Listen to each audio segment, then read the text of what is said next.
So, good morning, friends. I think recording has started. So, good afternoon to all of you. Uh, Today's speaker, Dr. Sumit Howladar, he has already joined with us.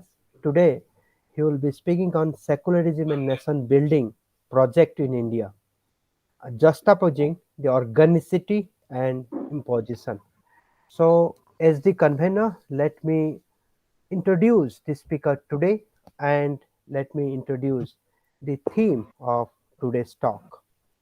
Dr. Sumit is presently serving as an assistant professor in the Department of Political Science at the Krishna Chandra College, University of Burdwan, West Bengal.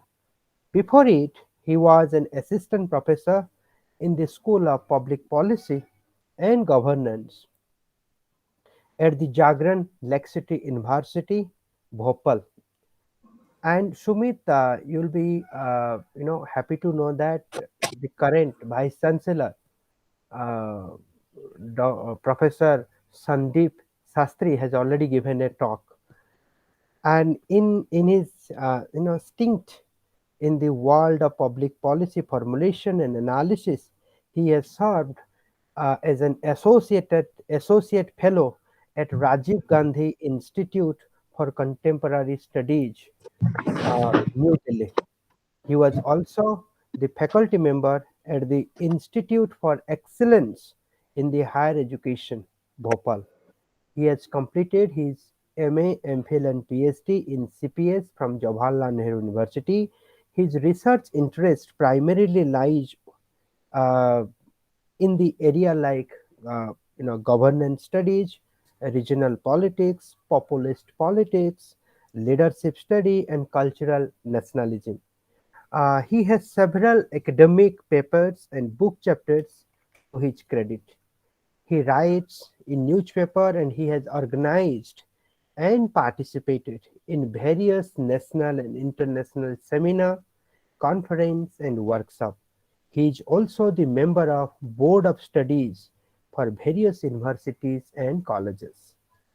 And I personally know Sumit in the Center for the Study of Center for Culture and Development, and where actually I was impressed after listening to him, and that's why I requested Sumit to give us a talk, and he agreed to this informal invitation. So that I think we all, as a participant, I think we must be obliged to the speaker.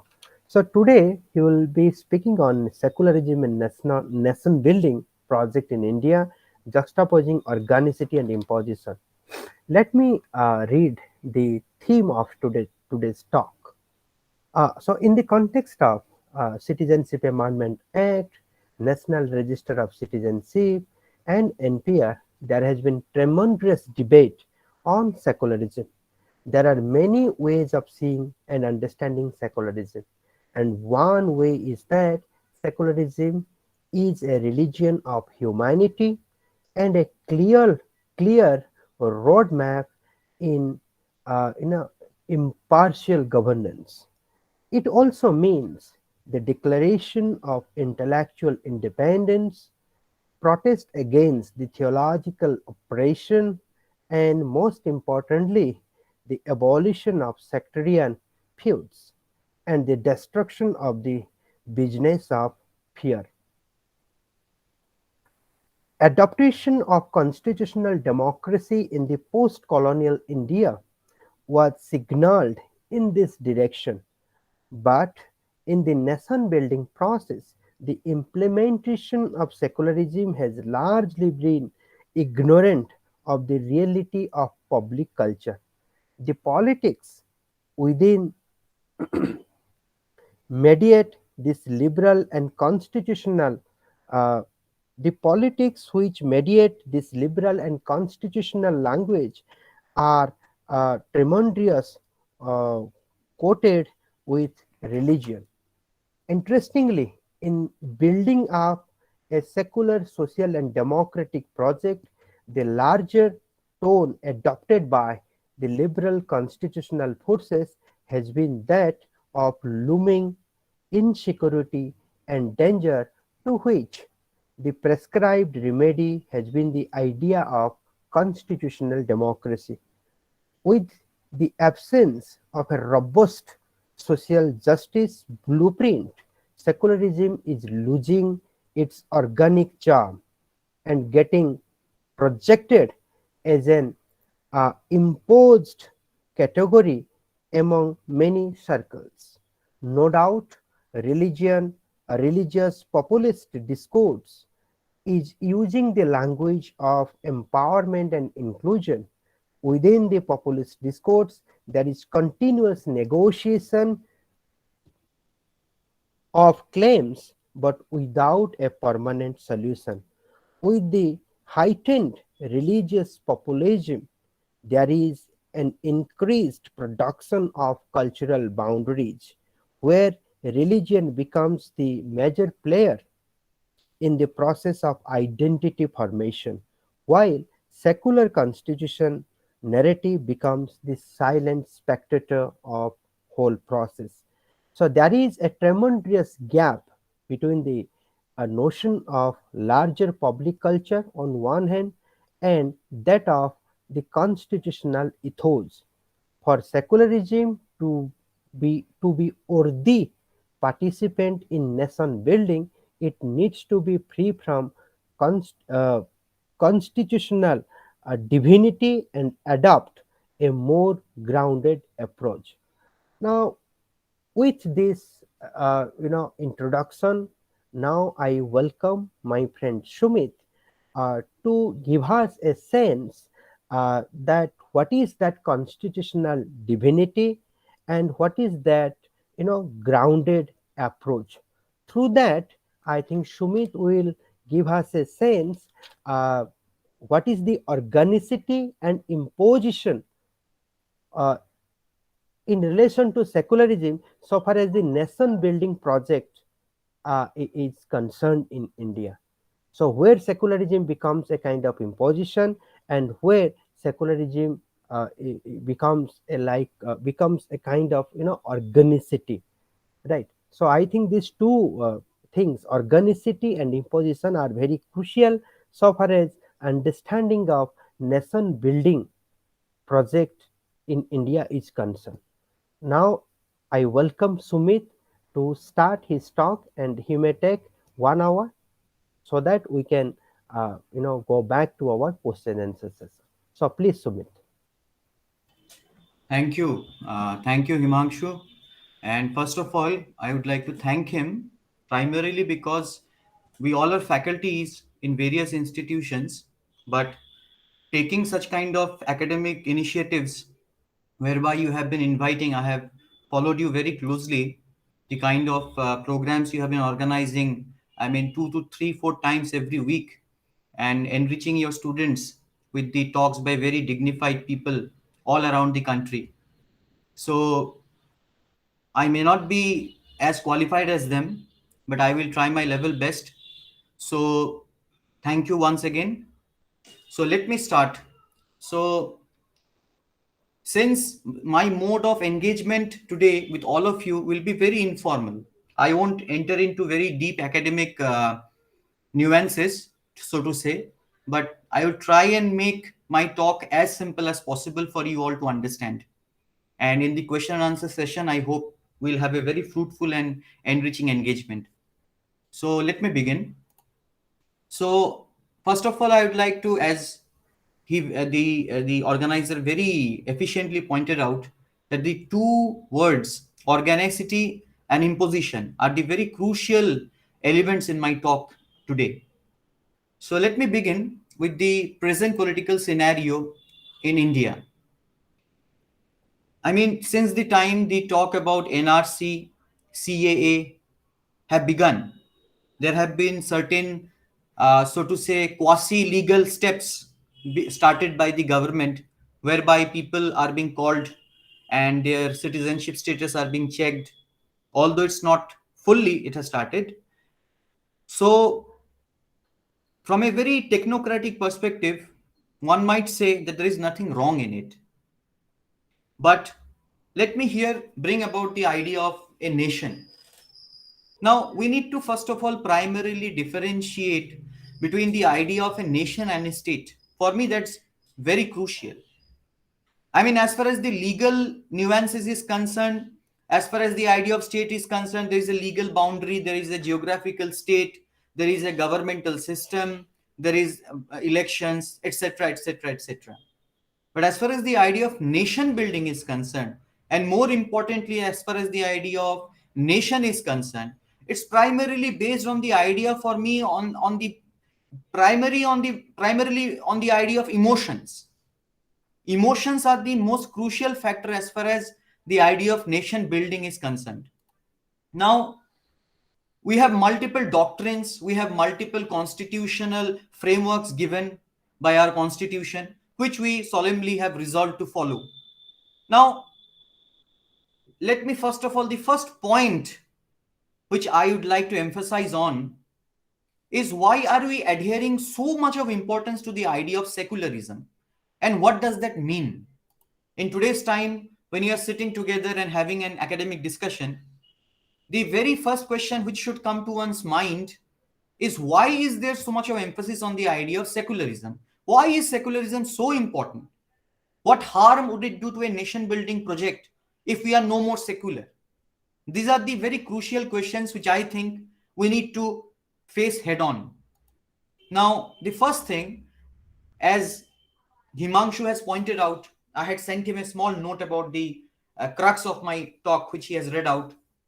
Now, the idea of, let's say within quotes, religion of humanity and a clear roadmap to impartial governance.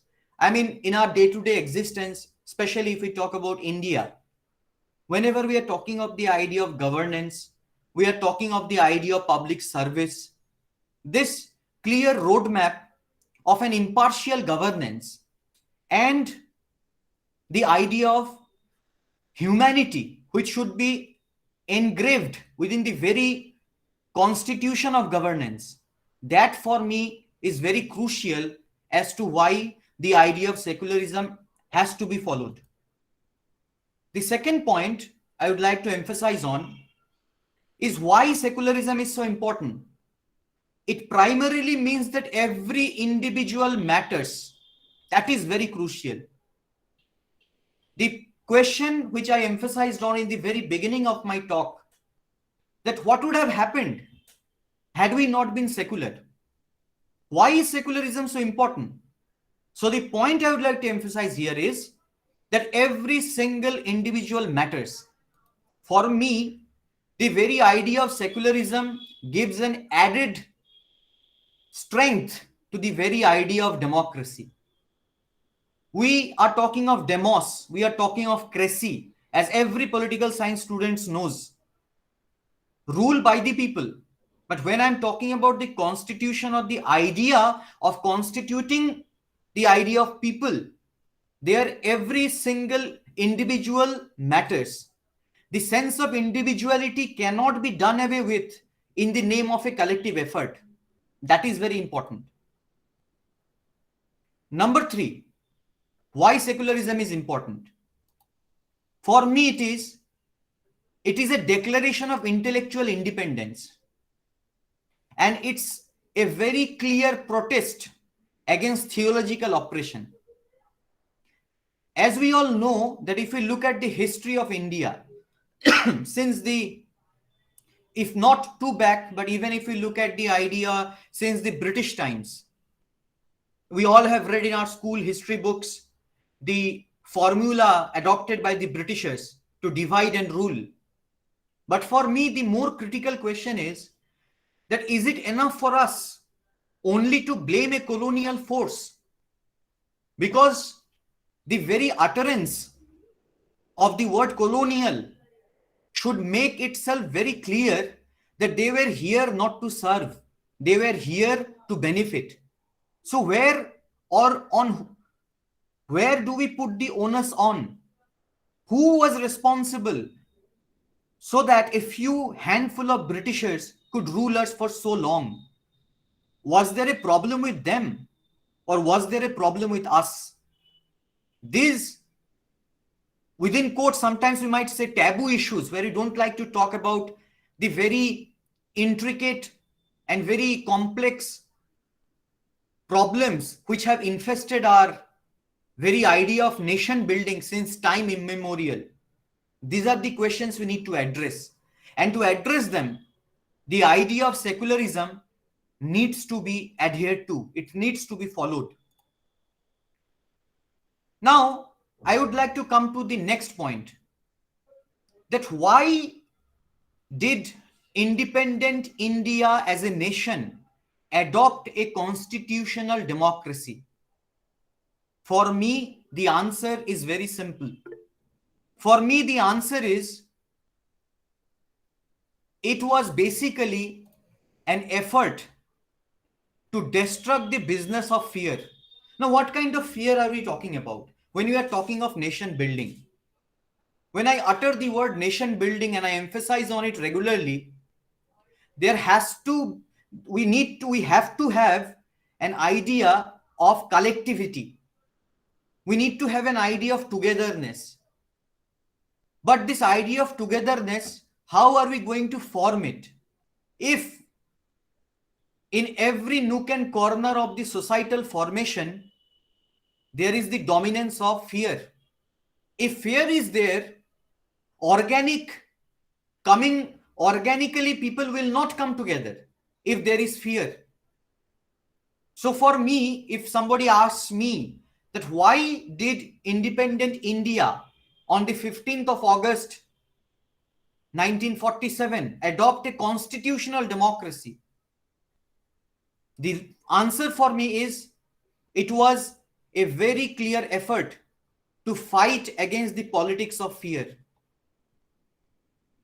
Now, coming to the next issue,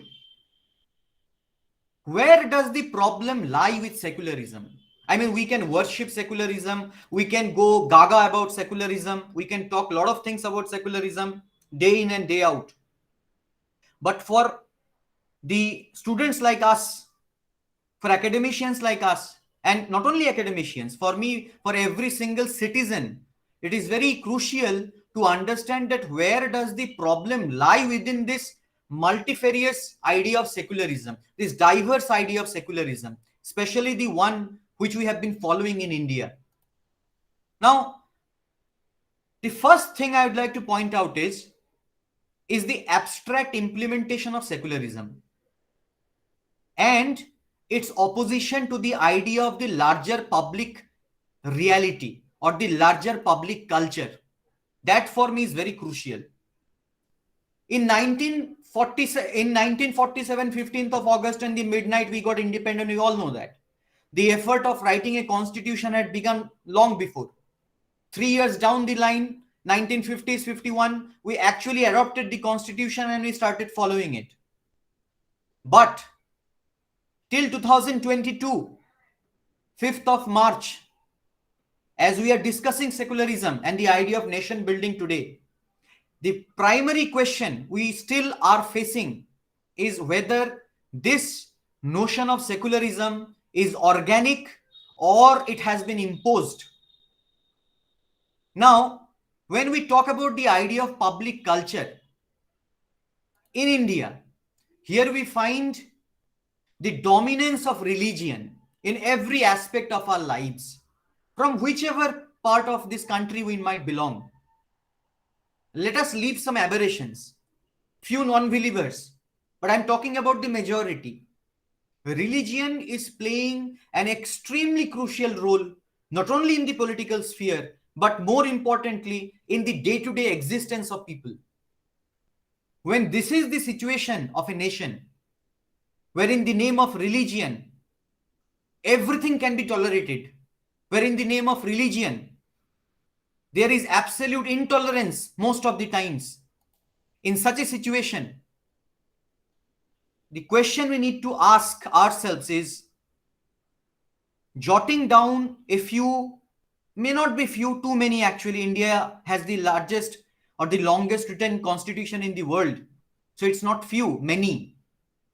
jotting down many articles, subclause and subclause in the Constitution.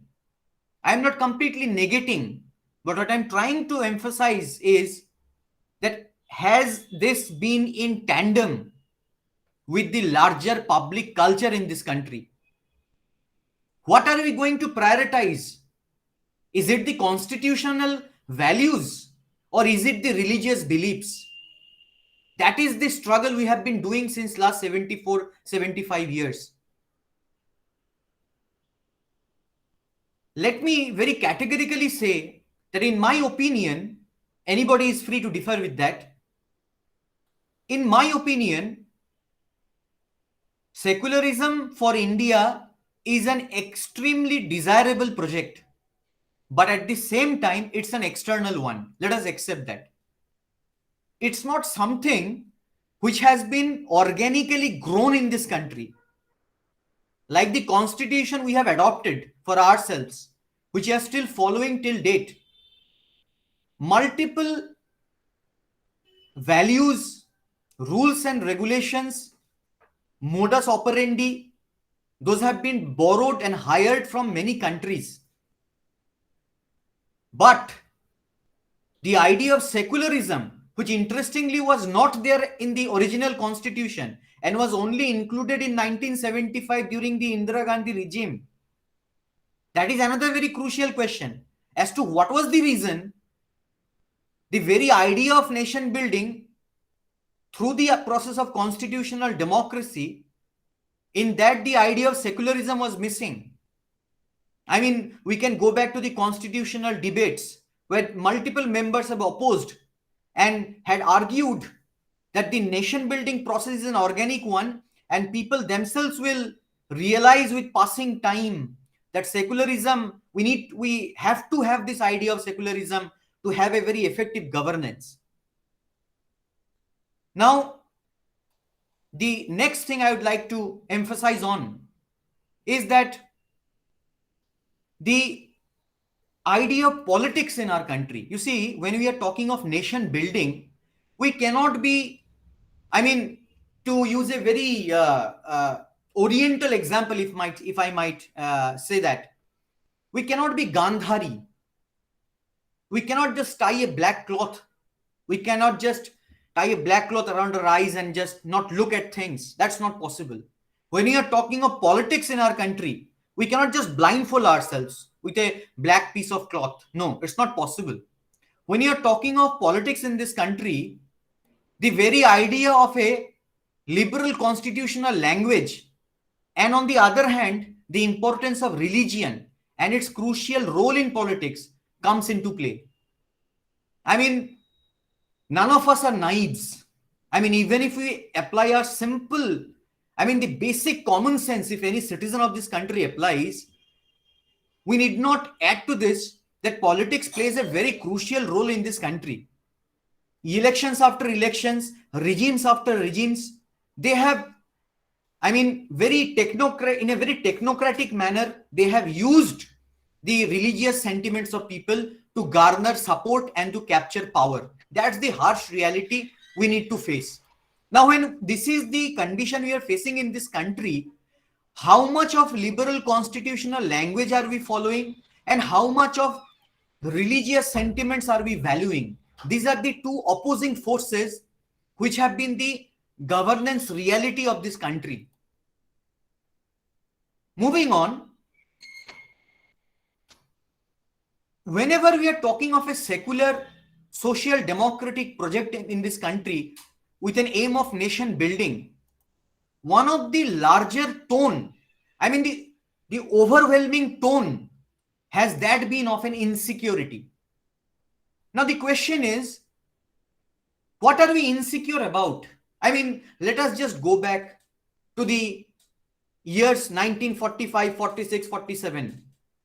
Many of you might know about it is expected that all of you must know it, about the riots which took place, especially in Bengal, in Punjab, and in many other areas, areas of this country, where millions of people were butchered.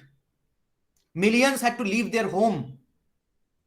To give a very popular example, the Great Calcutta Killings. So, when we as a nation had decided that this country called India, the government which is going to rule this country in the coming times, they are not going to have any religion. Government is not going to abate and take part in religious activities. Government is going to be a very secular one. People are free to follow their religious beliefs. It was fine. There is no problem in that. But the problem actually is that when we are talking of building up a secular social democratic project, we need to be very cautious about the tone we are using. And what is that tone? The tone is of insecurity. Now, let me emphasize on this only word, insecurity. What are we insecure? Don't we have the faith that multiple linguistic, multiple religious, multiple cultural groups can coexist in this country? Have we not been able to come out of the disbelief? Have we not been able to come out of the sense of doubt? Have we not been able to come out of a lack of faith on each other? Are we still infested with those problems? But at the same time, we are denying it. These are the questions which we need to engage with. Now, moving on.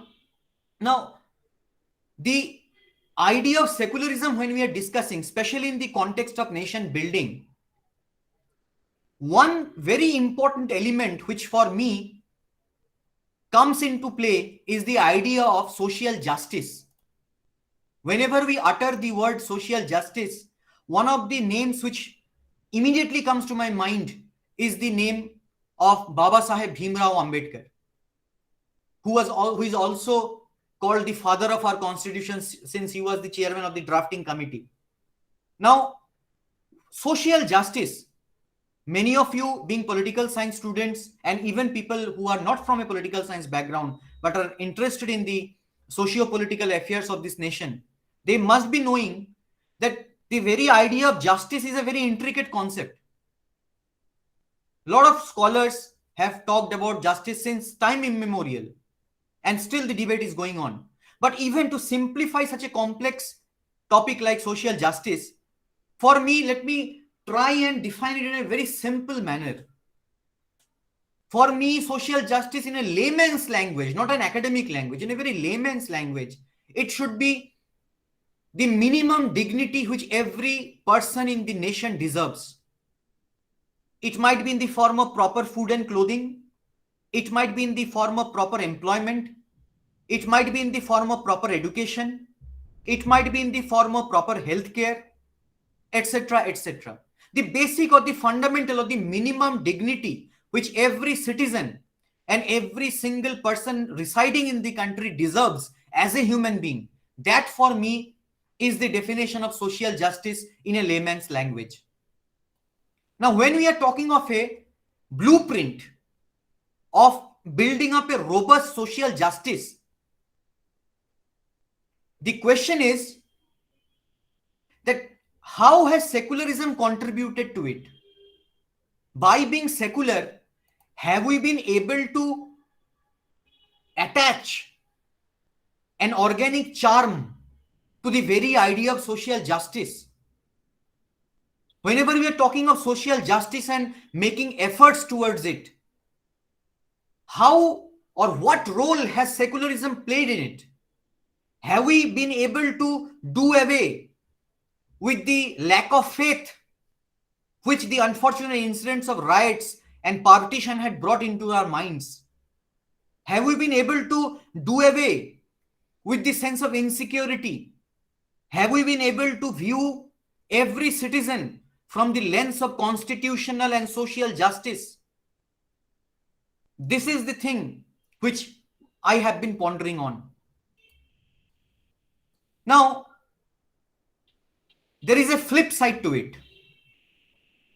When we are talking of social justice, we are talking of a language of empowerment and inclusion. First of all, justice cannot take place when you are not including someone within the fold.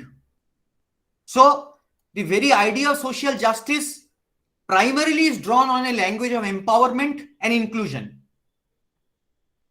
Now, what is the flip side? The flip side is the idea of religious populist discourse. Now, the religious populist discourse, which was primarily responsible for the creation of Pakistan in the first place. I mean, if anybody reads about the biography of Muhammad Ali Jinnah, one finds it very difficult to place both the person Jinnah and the personality Jinnah, who is also called the Qaid-e-Azam, or in simple language, the father of like Pakistan, the creator of Pakistan.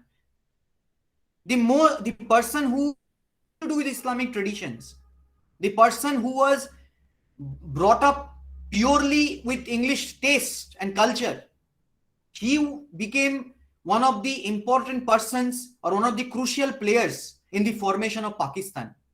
Now, coming back to the idea of religious populist discourse as far as India is concerned, whenever we are talking of the idea, and this was the flip side I'm trying to emphasize on, whenever we are talking about the idea of inclusion, whenever we are using the language of empowerment, are we being secular while we are using this language? Are we only following the constitutional ethos while we are discussing the concept of empowerment? Or is it the idea of religious populism which is disturbing, or actually, let me put it in some other way, disrupting the entire constitutional exercise? That is something we need to seriously engage with. Now, whenever we are talking of public discourse, and added to that, whenever we are discussing about the concept of religious populism, let me emphasize that this is basically a continuous negotiation of claims, but it never has a permanent solution. That is the tricky part of populism for me. Whenever you are talking of populism, in this context, religious populism, the most interesting thing one will find is that it involves a continuous negotiation of claims, but never is there a permanent solution.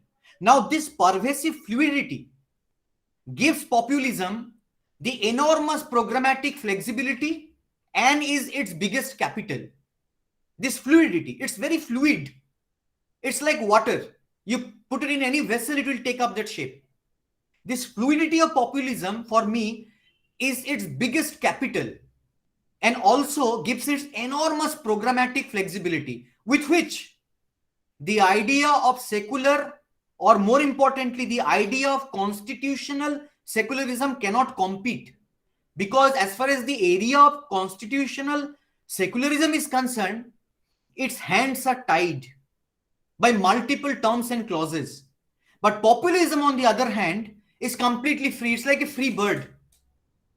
It's like an eagle venturing in the high sky and looking down on things and just waiting for the right opportunity to just come and attack. So the programmatic flexibility of populism is, for me, is one of the biggest threat to the idea of constitutional secularism. Now, moving on, as we can see in India, not only in the present times, I mean, if we go back to 10, 15, 20, 25 years, there is always, we have seen an upsurge, or there is an heightened religious populism. And also we find that there is an increased production of cultural boundaries. And there is also a reluctant engagement with multiple religious homeland narratives, where religion becomes the major player in the process of identity formation, while the secular constitutional narrative becomes a silent spectator. This is what is happening in this country, where populism or populist religious populism becomes the major player in the process of identity formation. We have a constitution, we know that. We celebrate 26th of January when we became a republic. Everything is fine. I'm not against that. What I'm trying to emphasize is that who is going to have the upper hand? Who is going to be more powerful in this era of populism? It is the idea of religious populism, which is becoming the major player. And the idea of a secular constitutional narrative is becoming the silent spectator. That is the problem. Now, talking about whenever we talk of political parties, let us look at their political agendas. Everybody claims to fight communalism. Everybody. You won't find a single political player in this country who says that I am not secular. Everybody claims that he is secular. But the problem is that when we look at the political agenda of most of the parties, and it would not be wrong to say all the parties, what we find is that there has been a fault. Where does the fault lie? The fight is actually towards majoritarian communalism, and this has been restricted only to a political level. Whereas the societal design in India itself is based on the idea of religious and caste hierarchies, which has not been addressed in a formidable manner. On the political front, on the election rallies, party manifestos, government speeches, public programs, everybody claims to be secular. But where are we drawing this strength from? Are we drawing this from our deep involvement, our deep commitment towards Indian constitution? No. Our societal hierarchy is still based on the idea of caste. I mean, you take up the newspaper, now and then you will find somebody is being hanged in the name of caste, somebody has been chopped off in the name of caste, some girl has been hanged on the tree, some boy has been murdered, etc., etc. Very unfortunate. But this is the harsh reality. I mean, let me give since students are involved here, let me take this opportunity. Let me give you a very simple example, which you might not find in most of the academic books. Let me give you the example of matrimony. Every Sunday, you pick up the newspaper. There is an extra page given, 2-3 pages extra. It's about the matrimony. I request all of you to just read the matrimony for just 5 to 6 minutes. You will understand the societal design of this country. The first few sentences of any advertisement in the matrimony starts with a very secular language. We want a very educated girl or / boy, highly educated, cultured, etc., etc. But down the line, after every 1 or 2 sentences, you will find we need this caste, subdivision this, etc., etc. So are we actually sincere? Are we only going towards this idea of technocratic education, where we only will be taking up lots of degrees? But are we really getting educated? Are we really understanding the meaning of real education? That is the question. The moment we are talking of nation building, you read of Baba Saheb, you read of Nehru, or any other scholar who were witness to the making of this nation, you will find that one point they have emphasized on is the idea of human education, not technocratic education. That is very important when we want to make secularism an organic entity in this country. Otherwise, it will always be an imposed category. Moving on. Now, again, we find a very tremendous gap between the notions of larger public culture and constitutional ethos. Now, the primary tussle as far as the concept of secularism is concerned is between the pragmatic and the dogmatic aspects of it. Now, when we talk of secularism, let me say there are 2 aspects. One is the pragmatic, the other is the dogmatic. In our day-to-day lives, is it really possible for each and one of us, can we put, the concept of hand to heart, can we put our hands on our heart and say that in every single aspect in my life till date, I have been extremely secular? Very tough to answer. This is the pragmatic side. Now, when we talk about the dogmatic side, can the entire reliance be only on the constitution, or do we need to move one step ahead and incorporate the idea of practicing a secular public culture, which comes through human education? That is the path we need to traverse. That is the path we need to move on. Just talking about the dogmas, just talking about the dogmatic aspect of secularism is not enough. We need to be extremely pragmatic. And how do we need to fill up this gap between the pragmatic aspects of secularism in India and the dogmatic aspects? This path or this gap, what is the bridge? The bridge is human education. That we need to incorporate. That is what has been missing. Now, let me point out another very important facet of secularism and place it in front of you for you all to think about it. That is a development of hegemonic secularism. We always say secularism is fantastic, secularism is something very good, we need to follow. Fantastic, everything is fine. But there is a very gray line involved. What is that gray line? Especially as far as India is concerned. I find that there has been a development of hegemonic secularism in India, whereby the social groups have been compartmentalized. And the only way left for mediation between these groups is the political one. Now, this defeats the larger aim of secularism, which is the recognition of the individual as an entity in itself and not a mere participant of a larger agenda.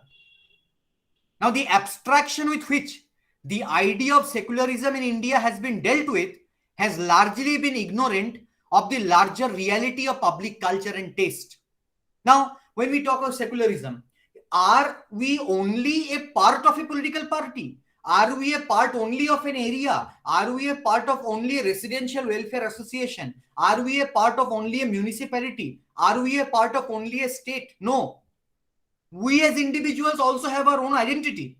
But the problem in India is that whenever we take up the political aspect of it, there has been a development, for me, I think like that, of a concept of hegemonic secularism, where the only point of mediation has been the political. Now, when this happens, the individual is no more the individual. He or she compulsorily has to become part of a larger agenda. That might be good or bad. But the idea of hegemony creeps in. And when the idea of hegemony creeps in, the organicity of secularism is ended. That is the problem. Now, for secularism in India to be a worthy participant, a good participant in nation building, it needs to free itself from constitutional divinity and adopt a much more grounded approach. Now, when we talk of secularism, the first image which comes to our mind is the idea of a constitution, a book, huge, thick, fat book, constitution, or Delhi's Rajpath, tanks moving, beautiful camels riding, president is coming, etc., etc. The huge aura which is being created again around republic, around the idea of being a secular nation. For me, the most crucial thing is that we unfortunately have adopted constitutional divinity. Here, let me give you a very simple and good example, which I think will help you and make things more clear. Here, let me bring in the example of women empowerment. We have been making them devis or goddesses. That is the problem. We do not need to make them goddess. They are as humans like us. They also get angry. They also have bad qualities. They also have good qualities. Everything is the same. The moment I don't recognize that and I elevate them to a position of a goddess, this is the trick which patriarchy has used for ages to not give them their human rights, because they are not human. They are goddesses. And God does not treat any human right. Is it the case same with secularism in this country? When we are adopting constitutional ethos, it is good for me. When you are adopting constitutional ideas, very good. But the moment we are entering the very tricky zone of constitutional divinity, this divinity is a problematic thing for me. Because constitution for me is a sacred guiding force. It's not divine. Had it been divine, the concept of amendments would not have been there. It is being amended itself shows that it is something human which needs to be changed according to the demands of time. So constitutional divinity has been a very good excuse to hide the dirty aspects which are still, unfortunately, a part of this nation. So nation building cannot depend only on the concept of constitutional divinity. It needs to depend on the idea of developing a secular public culture. That is very important. Now, when we talk of, let me bring here, when we are talking of nation building and secularism and debating whether it is organic or it has been imposed, let me bring in the idea of governance. We are talking a lot nowadays about the idea of good governance. We all want good governance, and we need to have that. I'm not disagreeing with that. But in the simplest manner, how do we understand governance, and how is that related with the idea of secularism? Now, in the simplest manner, governance can be understood as the exercise of authority for the purpose of management of issues and goods, which are most importantly collective in nature. That is governance. Government is not there to benefit an individual. Government is there to benefit the individual as being part of a community, a collective effort. And this notion of collective implies that the act of governance ideally involves a healthy and organic interaction. That is very important. Between whom? Between the formal institutions and the civil society, with a high dose of influence from the existing societal and cultural norms and traditions. That for me is good governance. But where is that interaction? Where is that interaction taking place between civil society and the legal pillars of governance? The modus operandi of governance in this country primarily is such where this interaction does not take place. As citizens, we are extremely excited during the election season, and the moment the voting is over, what interaction does a common person have with governance mechanism? You might talk about RTI, I completely agree, but let me be very specific. In a country where most of the population is still uneducated, the crucial question when talking of secularism, and in that context, the idea of good governance, is that, do I know what to ask? What is RTI? Right to information. But what is the information do I need? Do I have that intellect? Do I have that brain? Do I have the intellect to actually know what do I need to know? That is the problem. Just having an RTI, I am not negating the importance of RTI. Let me make myself extremely clear. I am not negating in any way the importance of RTI. It's a good step, no doubt. There are a lot of defects, but still it's a good step. But what to ask, whom to ask, when to ask, how to ask, do we know that? Most of us don't know that. So where does the question of right to information comes? And the moment there is an information deficit, can we really claim ourselves to be completely informed? No.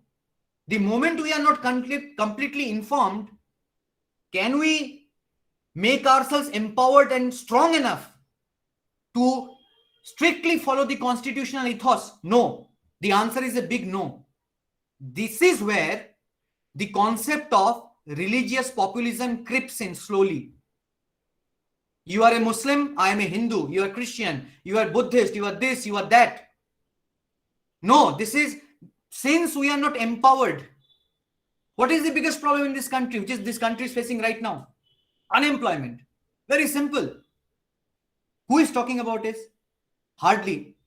Media, in political science, in every class you must have heard, media is the fourth pillar of democracy. Now, even if one pillar is shaky, the building becomes shaky. Now, is that the position of Indian democracy in today's time? Very important question to think about. Please do think. Moving on. Now, when this is the idea of good governance, how are we going to make ourselves ready to follow the constitutional ethos? Let me put here another important point. Now, good governance, as I have tried to explain, is a concept which is both universal and contextual at the same time. It is universal. Every citizen should have rights. Every citizen should be taken care of. Fine. But are we specifically targeting the weaker sections? Yes, you might say, with few help here and there. But even if you take up all the reports till date in Free India, you will find the pathetic situation of large communities in this country. If you take up the Human Development Index, if you take up the recent other international reports, you will find the tremendous disparity in the income between Indians. So these are the indicators just showing that where are we moving. Now, since most of you, I hope, are political science students, let me bring in the name of three scholars here, which I believe, if not all, most of you have read or at least heard of. Those are Hobbes, Locke, and Rousseau. Very simple. Social contractualist. They are speaking of a contract. In India, when you are talking of secularism and nation building, what is the contract we are having? If we talk of Hobbes, Locke, and Rousseau, Hobbes, Locke, and Rousseau, one thing which is embedded in their writings is the urge for continuous evolution. That is the common thing which I think binds Hobbes, Locke, and Rousseau. The idea of continuous evolution for the betterment of the governance structure. You must have read Going Back to the State of Nature, again coming back. If you're not happy, you can remove the king, you can bring somebody else. This all you have read in the class. I'm not going to repeat that. But my point is, one common thread which connects their writings and their thoughts is the urge for continuous evolution in the governance structure. And here the central focus is on the concept of accountability. When we are talking of secularism in this country, are we talking about the concept of accountability? Does secularism demand accountability? The moment we are deviating from the constitutionally mandated secularism, how much accountable are the legal and government forces? That is another question we need to think. How empowered is the citizen to question himself or herself and also the government the moment they are deviating from the mandated path of secularism? Are we trying to evolve as citizens of this nation a formidable, organic, and human path of secularism? Have we been able to discard all the negativities on which this nation was built? Have we been able to discard that? Have we been able to move forward? That is something very tricky. Now, the next point I would like to bring in my talk today is the corporatization of democratic governance. And here I would like to connect secularism. Secularism has a very tricky concept, or to put it in a better way, a very tricky relationship or not so good relationship with the idea of profitability. By being secular always, I cannot be very profitable. The modus operandi of governance in today's time, not only in India, around the world, is changing at a very fast pace. Corporatization of governance is taking place. In this corporatization of governance, the question is democratic governance being increasingly replaced by corporatized governance culture, where there is simply a relationship between shareholders and managers and not between people with equal constitutional rights and duties? Have we become customers and there is some manager to talk to us? Or are we citizens who are on an equal footing, who needs to discuss, who have equal rights and also equal duties? So this very concept of accountability is getting thrashed very badly. This concept of accountability is getting thrashed very badly in this era of corporatized governance, because profitability and secularism share a very disturbed relationship. You cannot be very secular at the same time and fulfill your agenda. That is very difficult. Now, the fact of the matter is that if good governance as a policy metaphor cannot instill confidence and a sense of belonging in the common masses, then the technocratic steps will simply appear gibberish and lacking democratic intent. Just by talking of good governance and applying it in a very technocratic manner and talking at the same time that every governance structure is being followed strictly from a very secular perspective where the government is not bothered about the religion of the citizens, they are only concerned about the constitutionally mandated ethos. That's a very shallow zone which has got created in Indian politics in recent times. Now, what is the need? The need is for political pluralism and participation. Now, when we are talking of secularism and nation building, political pluralism is a very, very important concept. Now, what do I mean by political pluralism? Let me make it very clear. Politics is a two-way traffic, ideally.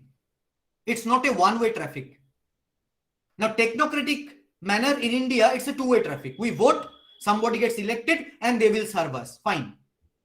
But on the societal platform, the societal realities, is it a two-way traffic or is it just a one-way traffic where we are merely becoming customers, as I just told you a few minutes back? Now, if the very inception and continuation of a democratic government are dependent on the constitutionally mandated intellectual capacity of the masses, then the act of policy formulation and execution logically cannot shy away completely from the public in the name of specialization. You see, today's governance and also the concept of secularism, which is again mandated by the constitution. Now, when constitution is being followed and it's get reshaped or reoriented in the idea of governmental mechanisms, governmental rules and structures, what we see regularly, and this is not a phenomenon which is restricted to India only, worldwide we are seeing this. In the name of specialization, there is hardly any communication with the common masses. I'll just tell you, oh, this is very specific, this is very special, you need to have specialized knowledge. If you don't have, you will not be able to understand. It's a very tough thing. In this, using this excuse, most of us are not even in dialogue with the government. That is the problem. How do I become secular? If the governance mechanism and me are not engaging regularly, who is going to engage with me regularly? If the government is not, I'm repeating it for your benefit. If the governmental mechanism or the governmental structure is not engaging with the common masses on a regular basis, who is going to engage?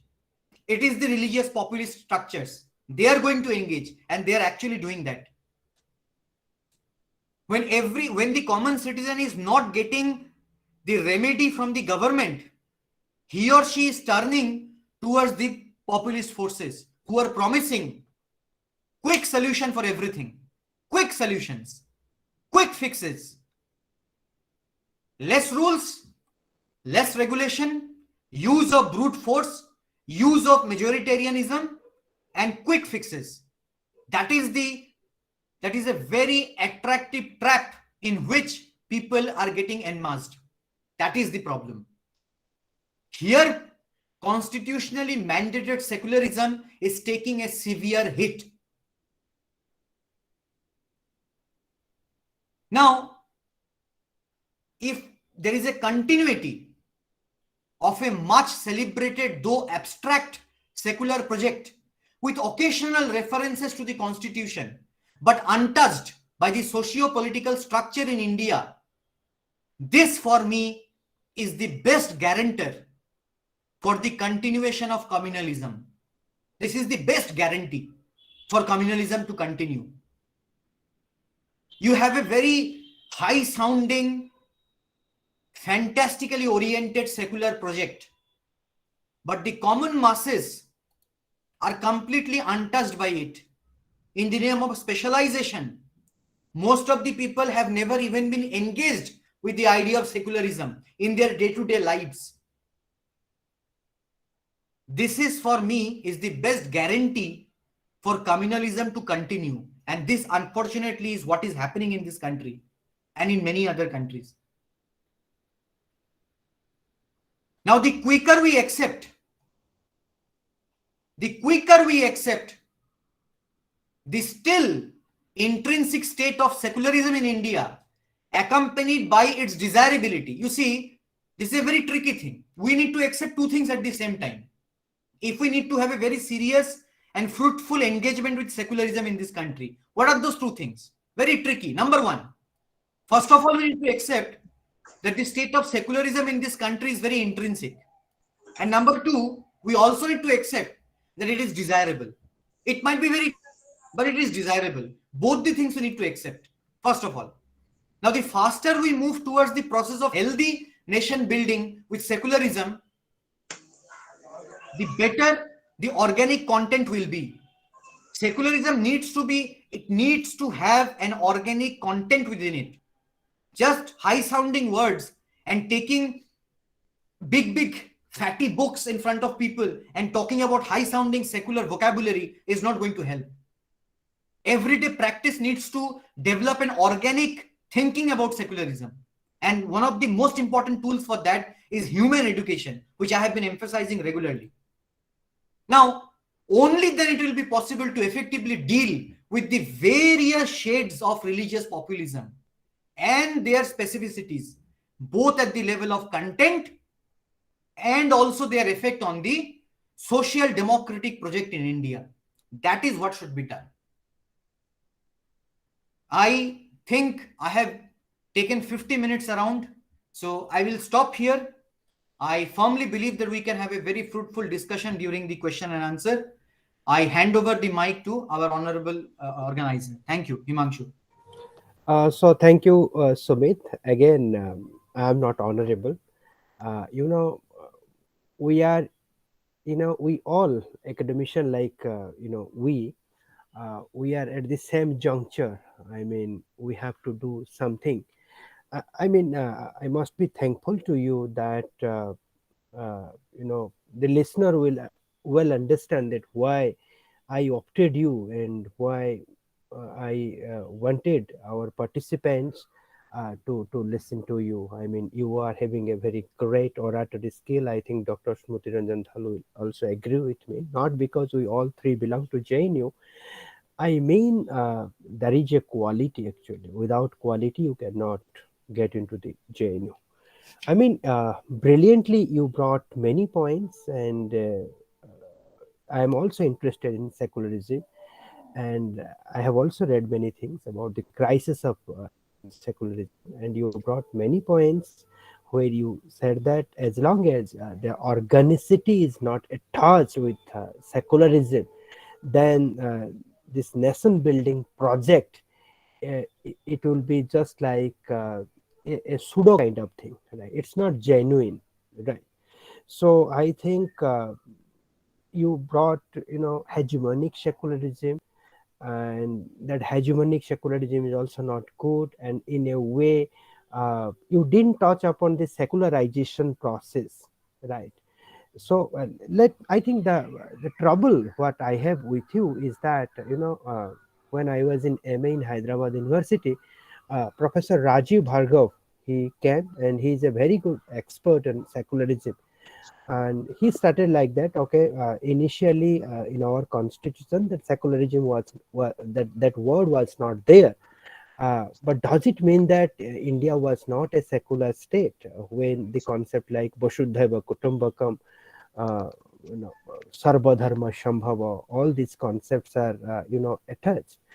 Uh, but my question is that why Rajiv Bhargava said it, that do you really think that Indian society, I mean, it is secular, it is not secular, right? Oh, he said like this: it is secular if you see the Indian philosophy, the Hindu philosophy, and it is not secular if you see the social practices. But I think you gave importance like Ambedkar that we live in social practices, hence we must be critical about the practices because most of the Indians or Hindu mostly they do not know what is the you know theoretically at least what is the Sanatan Hindu Dharma. So I think in that sense I don't disagree with you, but we have to accept that the theory of Hinduism, Ambedkar has also accepted it. That theory of Hinduism it is very good, but practice of Hinduism is very bad. So I think you brought many important crises of Indian secularism, and I think it's brilliant. And as an organizer, I think I should not be much more critical on it. But we have among us Dr. Smriti Ranjan Dhal. Smriti Bhaiya, you can provide your critical comments. I think I think what Sumit presented, I think mere agreement, it is also not fruitful. I mean, somewhere we have to bring some critical understanding so that, Standing so that uh, you know, you know. okay, Smriti Bhaiya, you can. Yeah. So I thoroughly enjoyed Sumit's talk. However, I have my own reservations about what Sumit presented. Um, I I'm not very sure whether I got you rightly or not, because the central argument that you made, that secularism in India um, it's not organic, and it is something which is which is you said it is uh, I'm just forgetting the term you used.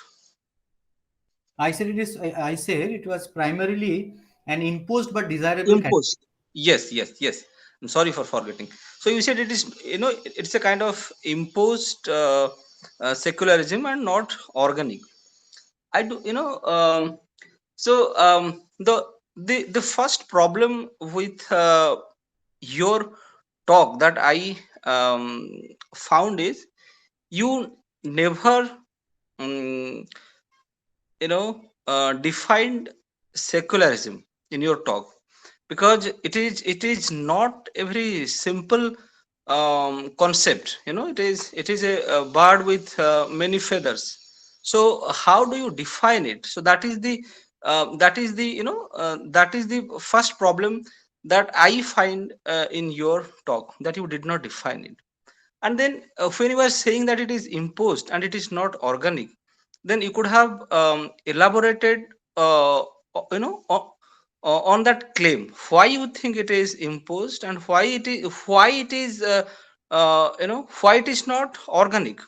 Because as I see it, I may argue that secularism is an organic concept in Indian constitution, or maybe Indian democracy or Indian polity, whatever you say it, or Indian society. uh, and it is not imposed. See, um, when you say this, I may go back to the argument which Partha Chatterjee makes, but it is not on secularism, but regarding nationalism. That nationalism, as it originated in the West, maybe in the 18th century, um, it's not imported to India in its original conception. So it has its own shape in India. So it is not a derivative discourse. If we just change that conception nationalism, and you put that idea into secularism, I think it still holds good. Why? Because if you go to the argument by Rajiv Bhargav and many others also, and the argument is very simple, that actually the word secular is not um, I mean, definitely it is something which originated in the West, and the real meaning of the term in English language is not what we understand by the term, but it is a separation from, of state from the church. That is the original meaning. But this is not what we think, or this is not what we understand by the term secularism. And we do not, I mean, we or I mean, the majority, um, or or most of us, from a layman point of view also, when we use the word secularism, we do not denote that meaning. We denote a different meaning altogether. So if you go by that argument, our secularism is not imported. It is not imposed, but it's a kind of organic thing which we derived from our history, from our freedom movement. And before that also, we were a nation. And it's a very interesting argument that Gandhi makes in his book Hind Swaraj. He says, and Hind Swaraj, as we all know, it's a book which is, in the dialogue format. There is a reader and there is an editor. So the reader is asking the editor that, you know um, whether you think that, uh, I mean, whether we were a nation before the English came to India. And Gandhi says, yes, we were. So the reader is asking about the differences, the religious differences between, mainly between Hindus and Muslims. So, and Gandhi is very, I mean, Gandhi argues that we were a nation.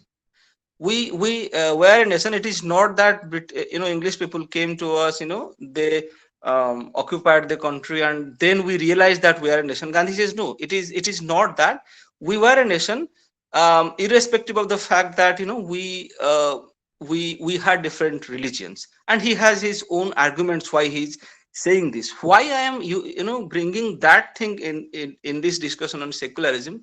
I want to make this point that secularism is not something which maybe, I mean, understood as a very foreign element, or maybe an imposed idea, as you said.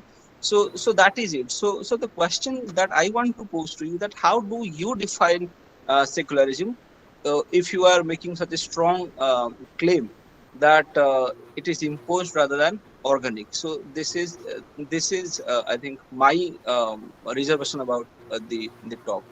Uh, Otherwise, so, I thoroughly enjoyed it. so thank you, Smriti Bhaiya. I think let me add something that do you think that the religions what we have across the world, I'm not talking about Hinduism or India, that all these religions don't have any secular values, right? That is also a very important question. So Sumit, what I think that you just respond to these two observation or comments, and then after you respond it, I'll go back to the questions asked by the participants. So please, Sumit. Sure, sure. Thank you, Himanshu. Smriti, let me just tell you. See, first of all, thank you for the critical comments. I mean, I don't claim to be absolutely perfect. I need to work on mine. But coming back to what you have very importantly pointed out. You see, let me start with Gandhi himself. All right. Now, the example of Hind Swaraj you gave, absolutely right. Let me counter you on this front. I mean, the concept let me take a very popular concept of Harijan. I mean, when I'm talking of secularism, I mean, if we talk about the Indian national movement, the thing you brought in your discussion, in fact, I'd add one more thing to it. It will make things more clear. The example of Noakhali in West Bengal. All right. In 1946, on the verge of independence, India knows that it's going to be free now. Riots have already started. There have been people have been butchered all around. Few years down back, Gandhi was talking about the concept of Harijan. that we are all sons of and daughters of Hari. For me, it's a very fantastic political statement by a person who is trying to evade the problem and not solve it. Number one, whether we as a nation were secular, even counter a question. I would like to counter with a question, which comes before that. Whether actually there was a nation called India in the first place, number one. Lot of kingdoms were there, princely states were there. Before the Britishers, there are other invasions. Britishers came. When I have a common enemy, I come together and fight it. That also after a long time. Everybody did not even fight the Britishers. So taking Gandhi's help here, the thing I was trying to convey about secularism primarily was that I was not trying to completely derive it from the West, but I won't deny that my position is primarily that the functioning of the state for the concept of social, for the betterment of people and the betterment of the idea of social justice, there we should not get blindfolded where we do not know how many communities are there, what are their specific needs. We need to know that.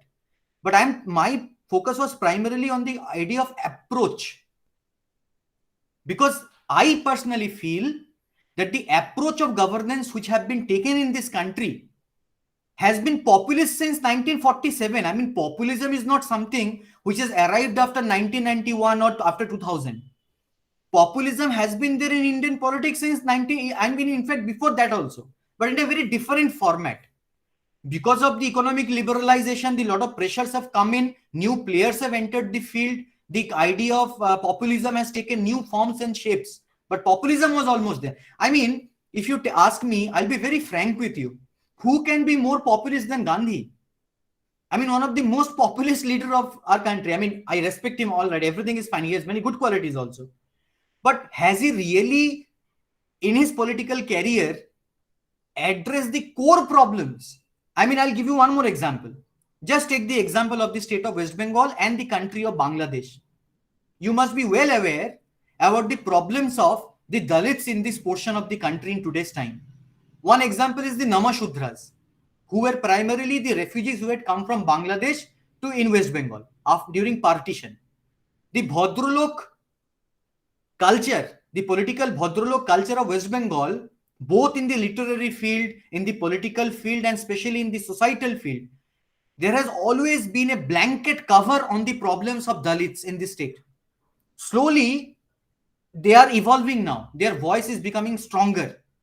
So, how much secular are we? I completely agree with you, and I have no problem accepting that my core focus was on the concept of how we approach it.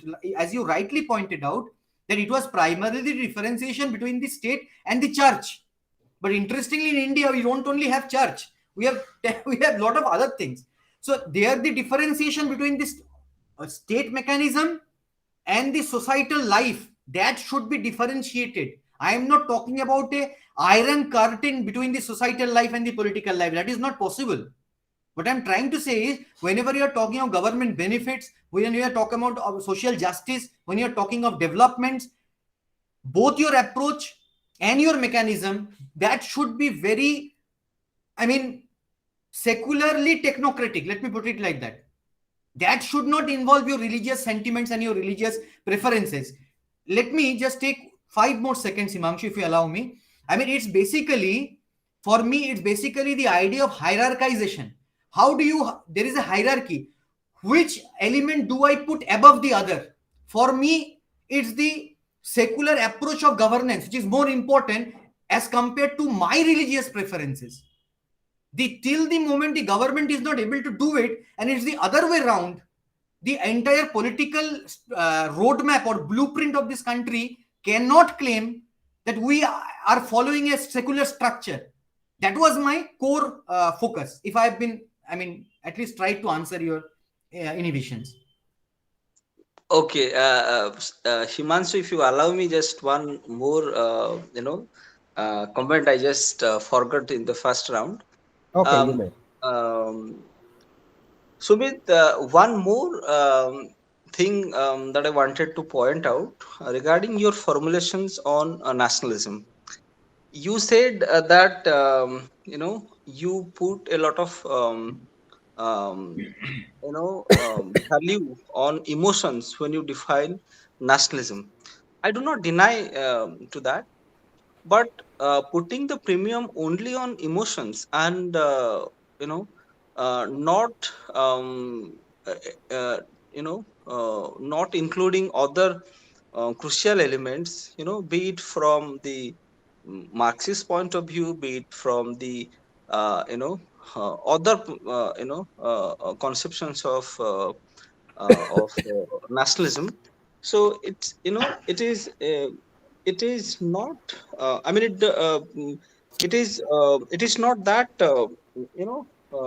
I mean, it's not making much sense if you just say that nation rests upon the idea of emotions, which is not something. Um, I mean, which is not wrong. Nobody can deny that that without emotions you don't have a nation. That is true. But then what is the source of that emotion? Emotion is I think emotion can be a manifestation of something else. It is not the root. The emotion is the reflection, or it is the manifestation of something deeper. If you go by the writings of, be it Ernest Gellner, be it Smith, be it and if you go to the um, uh, uh, Marxist historians like Eric Hobsbawm, or maybe Benedict Anderson. Either you approach the nation as an imagined community, to use the word by Anderson, or you go to others, where the nation is derived from the idea of the ethnies. So when you are putting the premium only on emotion and you are not talking about the source, there is definitely ambiguity. So where does that emotion come from? Is it so? Is the conception of nation, how you envisage it?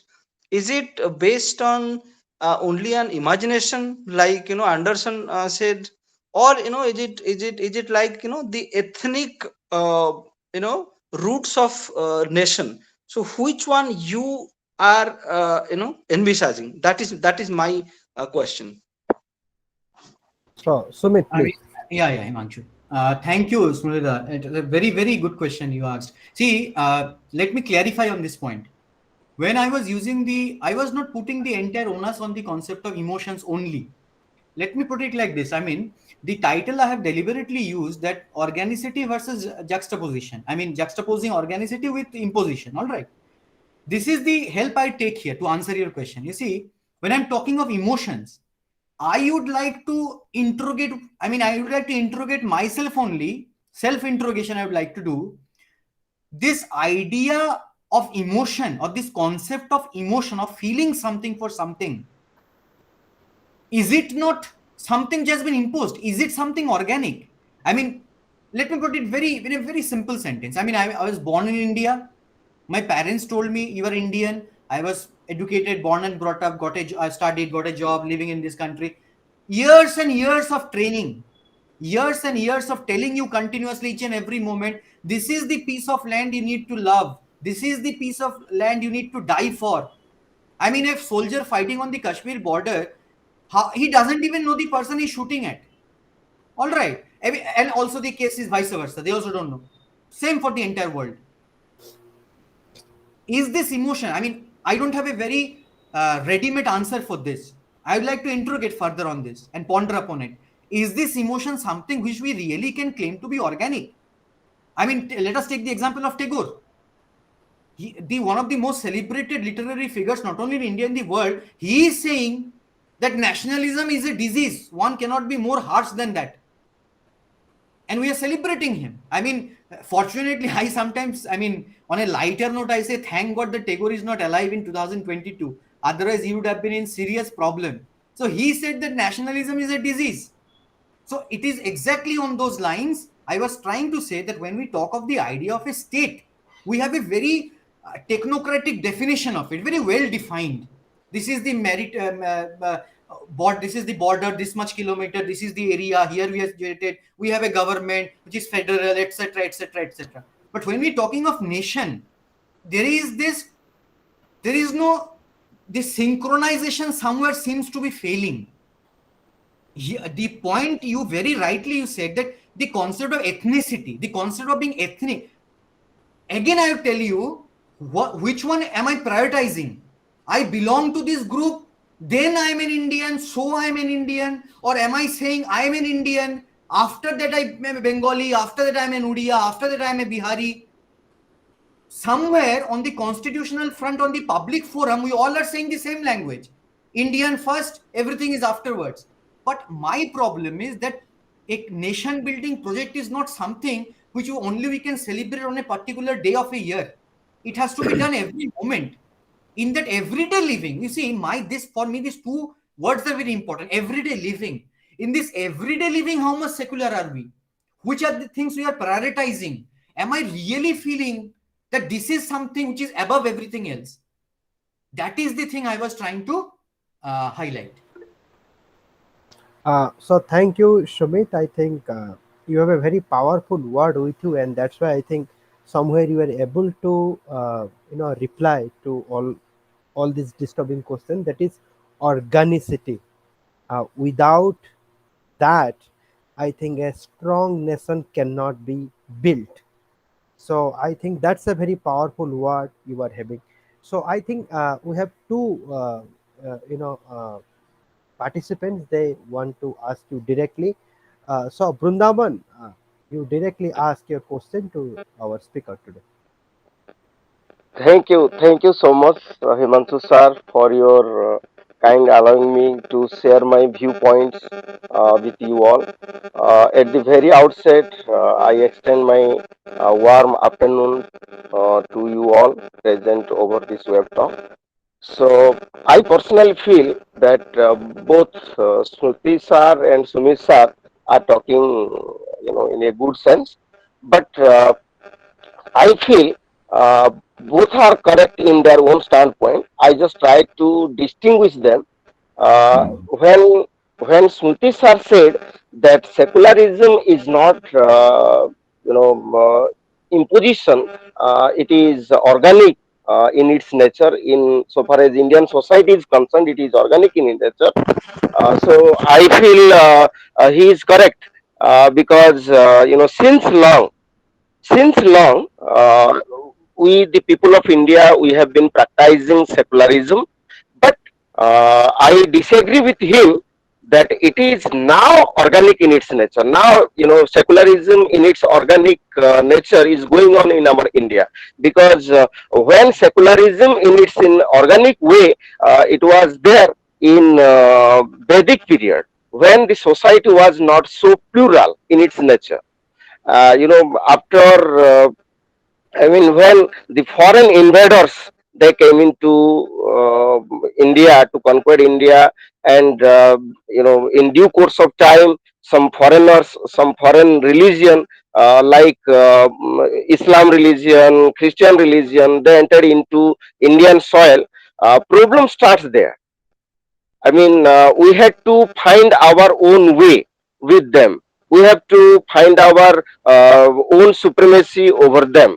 So conflict between communalism and secularism started then and there when they arrived in our India, because we have Sanatan Dham. What Shruti sir said, Vasudev Kutumbakam, India has been the torch bearer to the civilization. Almost all the people, even Western people, they have been praising or admired Indian values since long time. So there is no denying of fact. Sumit sir is also telling that we are not in a good position to adopt our secularism because the society has been plural, Indian society has been diversified, and we are more communal in our nature than secular. For example, we are talking about secular but doing communal. Secularism is what you say. It's a high sounding word, you can say, or it is a well decorative idea, you can say, but it is found only in paper, but it is not found in people. Although, brilliantly, you can say, in conclusion, we can say secularism and communalism, they are going hand in hand in India to somehow they are cope with each other. You can say it like this. I feel it personally. It is my own point. Whether you agree with me or not, it's depend upon you. But I feel secularism and communalism, they coexist, or they are adjusted in a well framed work. But sometimes secularism, when we are talking about some noble purpose, when we are talking about India as a whole, we use secularism as our best defense. But so far as our religion is concerned, we have been more communal in our approach. And in our day to day life, if we say, if we are talking about our day to day life, beyond any doubt, we are more communal, than secular, so to say. And So, so yes, I sir. think Brindavan, I think you need to be very brief, right?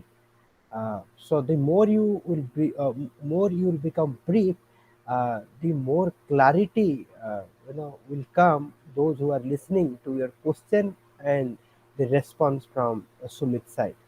So, what's your question? You just directly ask. Sir, my question is that how can we be a secular in our, to the true sense of the term, how can we be secular? Or in what way we can achieve the real secularism instead of shadow secularism? It's my Okay, view. thank you, Vrindavan. Sumit, I think let me Yeah. listen to Lamba and Mukesh, and then I Oh, think at a time you can give okay, the okay, no response. problem. So, Miss Lamba, you can ask your question. Sir, am I audible? You are audible. Okay, so good evening, sir. Thank you for this thoughtful lecture that you delivered. In the previous classes, uh, that you took in JLU Bhopal, you emphasized upon how uh, embedded the state is in the life of a citizen, from cradle to the grave. When we ponder upon how successful Indian secularism has been since 1976, and we realize that what bigger deal it is in a country like India to digest it effectively, I come to think of the role of civil society and the bureaucracy. Election comes, politicians they campaign, we vote, somebody wins, but bureaucracy is something which I think plays a bridging role in actually bringing change at the ground level. Bureaucracy is the governance tool that works from day to day operations and actually interact with the citizens. What is your take about what role bureaucracy has played since India's independence to absorb the essence of secularism? So, thank you, Miss Lamba. And now, Mukesh, you can ask your query. Let me just add, Japneet was my student, just to. Okay, okay, okay, got it. Now, Mukesh, you can Thank ask you. your question. Thank you, sir. Thank you for giving me this opportunity of asking questions. And the presentation was beautiful, sir. Sir, my question is that not questions that what do you think that we Hindus are not so much of a conscious of our religion? We just talk about actually the humanity is the best religion, and to give accept all religion is the best way. So, in this way, we follow the secularism in our constitution.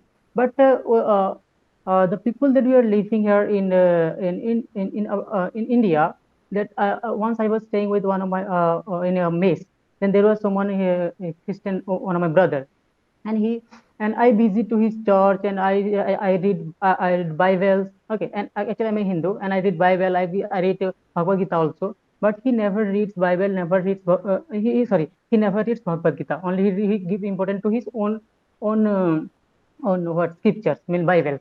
Okay, so we always think about the secularism, and it is a very good thing, and it's the human. We talk about the humanity which actually lead to development.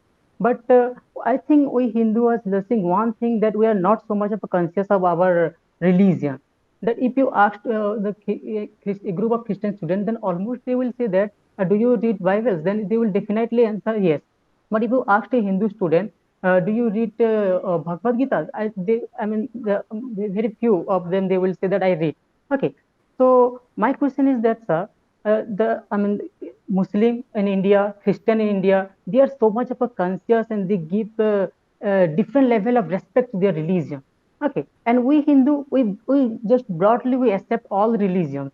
Okay, and when I see the in a field that there are Muslim people, Muslim boys, they have their cap and their dress, and they were playing cricket. Okay, so sir, when it can be a threat that we are not so much of a conscious of our religion, that if I mean the increasing in number of Muslims, okay, and when their number will increase, can it be a threat to Hindu or Hinduism?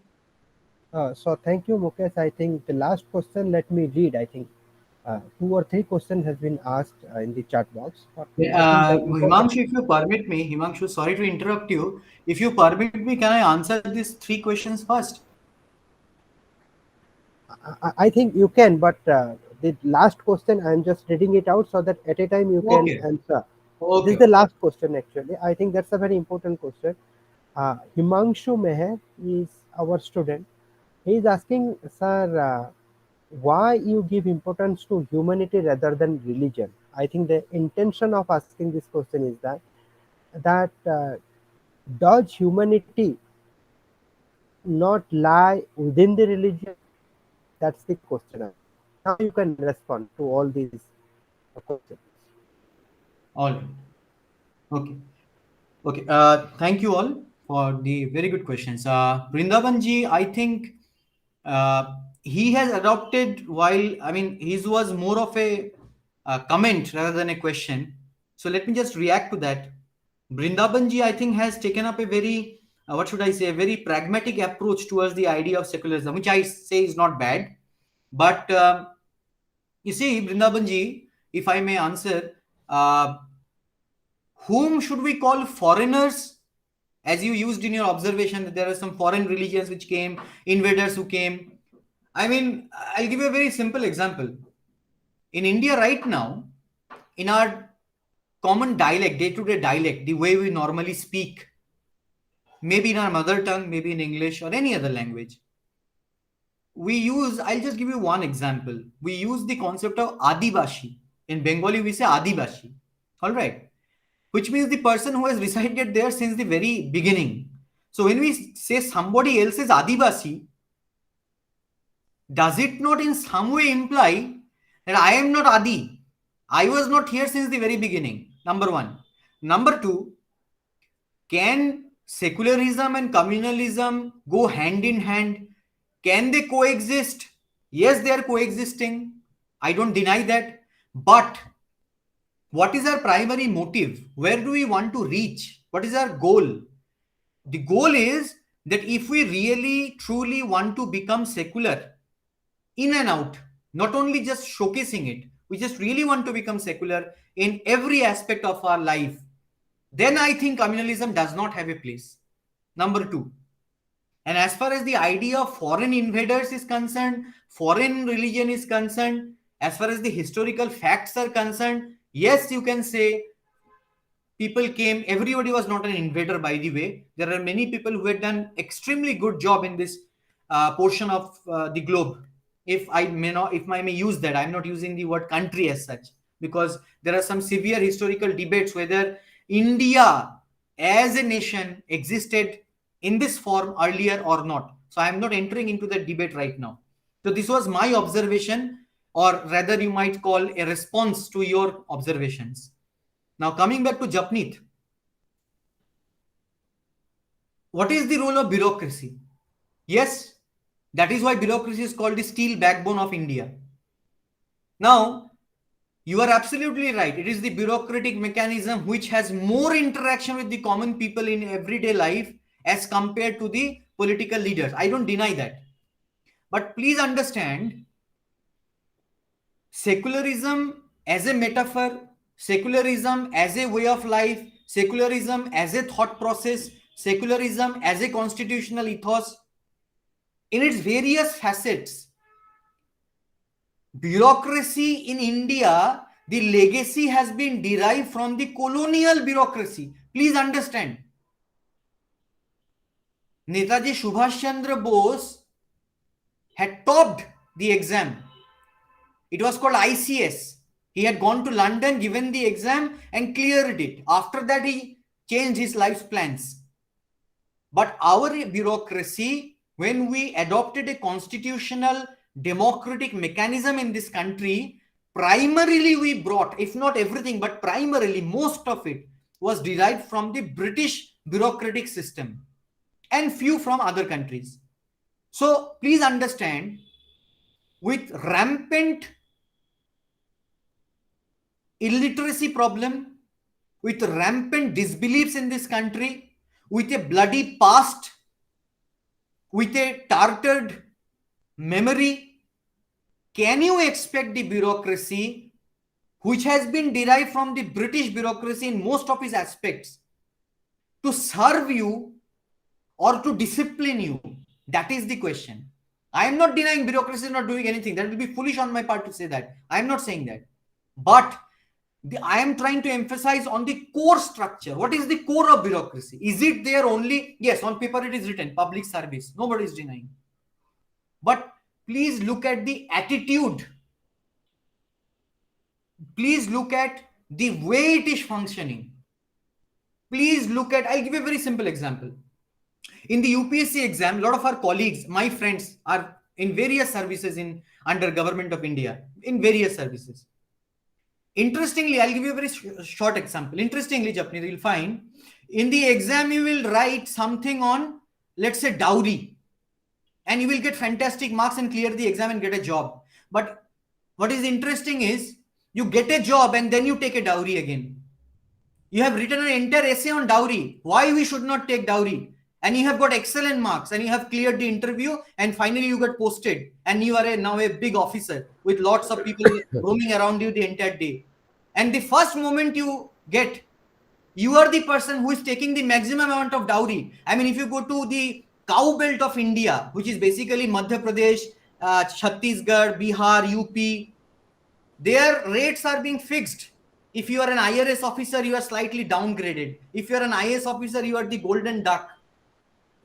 So please understand, just by that, see, that was my core idea in my talk. Just by writing thousands of articles and subclause and clause, you are not going to change everything. You need to have a human education and a public culture you need to develop. That is what is important. And as far as the engagement of bureaucracy, which was your core question, I'm again accepting it's the steel framework of India. It is called the steel framework of India. We cannot function without bureaucracy. I'm sorry. But what is the bureaucracy? You please understand, in this word bureaucracy, at the end there is the idea of cracy. Cracy, it's a system. So it's not going beyond that system. So within that system, how much is the option for humanity? How much is I'm not saying every IS officer is taking dowry and is completely corrupt. No, that will be foolish on my part to say that. There are extremely good officers also. But I'm talking about the majority, the larger framework. And another important point, with that I'll answer your question. Very interesting metaphor. When I say steel framework, Vallabhbhai Patel had said, Indian bureaucracy is the steel framework of India. During his time, it was the steel frame. Now, even today, is the steel frame. But you please understand, when I'm saying steel, you cannot bend it. When I say steel, it many times does not allow things to penetrate. What is it not allowing to penetrate? It is not allowing to penetrate new ideas sometimes. It is not allowing to penetrate human ideas. It is not allowing to penetrate the present problems of this country. There is a huge gap between the bureaucratic know-how and the societal demand. That is the problem. I'll give you one more example. Delimitation.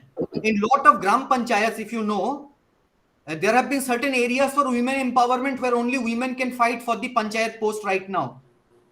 I'll urge you to watch a series on Amazon Prime that is called Panchayat, where the person who cannot fight anymore, they are placing their wives in as a just as a face. So please understand, this is the problem. When you say steel, it's good, but steel has a lot of demerits also. All right. Now coming back to, I think, the third person who asked the question. Mukesh. I'm so sorry, I forgot his name. I'm so sorry. Mukesh. Mukesh. Okay, Mukesh. Yes, to answer Mukesh's question, Mukesh, first of all, a bigger brother has larger responsibilities than a younger brother. Please understand.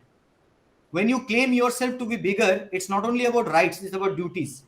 Number one. Number two, if you read the specific example you put forward, if you read the Bible, you will become a better person. If the other person is not reading Gita, that's his problem. So don't compare that. You should try to become a better person. That's a good thing to do. Number three, please read or please go through the latest census of our nation. This is absolutely wrong.